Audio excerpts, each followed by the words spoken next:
Sup my dudes, Valkyrja. Today we're at StarArgentianLab.com to go over to StarRail revenue because Huohuo did kind of confirm one thing I do want to talk about, which is DPS bias, basically.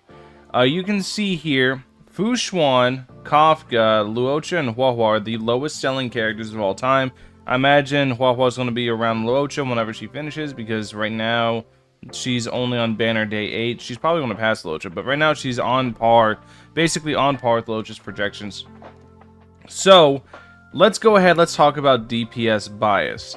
Because what it is people are very simple creatures. They just want to see a big number, do very big funny things. They don't care about healers. They don't care about survivability.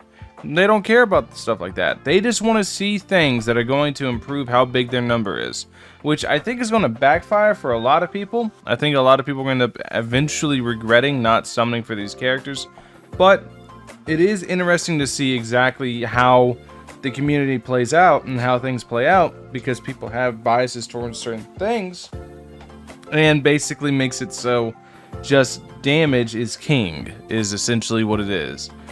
Damage is king, and it's just kind of interesting to me to look at.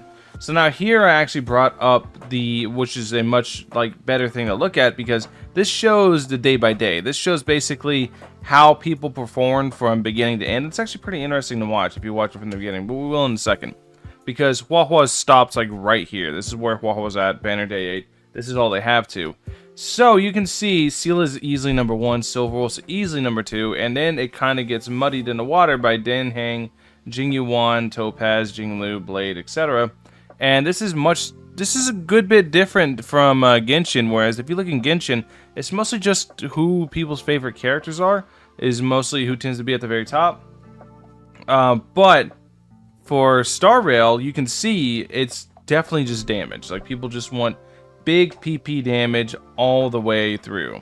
So here we're gonna go to the beginning and let you guys see. Look, we'll go day by day. So we're gonna hit play, let it play out. Then we're gonna pause on day 1 and just let you guys see how things play out, because I do think this is actually kind of interesting. So here we have banner day 1, right? Our banner day 0. But here we are about day 1. You can see Topaz and Sela were actually way at the bottom, and Huohuo is actually really high up, which means there was an initial burst of people who wanted Huohuo. So everyone that got Huohuo is pretty much saving for her already. There's not a bunch of people afterwards. Same with Jinglu, and you're going to see this go on. And same with Kafka, Blade, etc. As a bunch of people were already really waiting to get those characters. So now as time goes on, you're going to see how things change. And it's really interesting. It's an interesting dynamic to see how certain characters picked up in sales over time. You can see Blade just overtook Kafka. Kafka's starting to drop off. Gigadan's pulling on up. Silverwolf's way up there. Blade's way up there. Gigadan's now starting to climb. And you guys can see how, as things went on, it's really interesting to look at on how certain characters became more and more valuable. Fu Xuan, where was she at this whole time? Oh, she was right there. Oh, okay. So it's Luocha who stopped to the bottom. So Luocha dropped all the way down, and then everyone's like, wait a second, Luocha's really good, and they started pulling on him. Interesting, I see. And then you guys can just see how the dynamic changes. Jingyuan's so high, dude. Jingyuan almost passed Silverwolf. If Jingyuan had another day, he would have passed Silverwolf. That's crazy. But anyways, I just want to show you guys, I think these charts are fascinating to look at. I really do like looking at them every now and then. I realized today I haven't made one of these videos in a minute. But yeah, DPS bias is definitely a thing. People definitely want to do or want to pull for whatever's going to give them the biggest PP damage. And they don't really care too much about, basically about survivability. Look at the bottom 3 right here. Just thought it was interesting. Thought, something cool to upload, something cool to talk about. Let me know what you guys think in the comment section below. Thank you guys for watching. I'll catch you guys in the next one. Peace.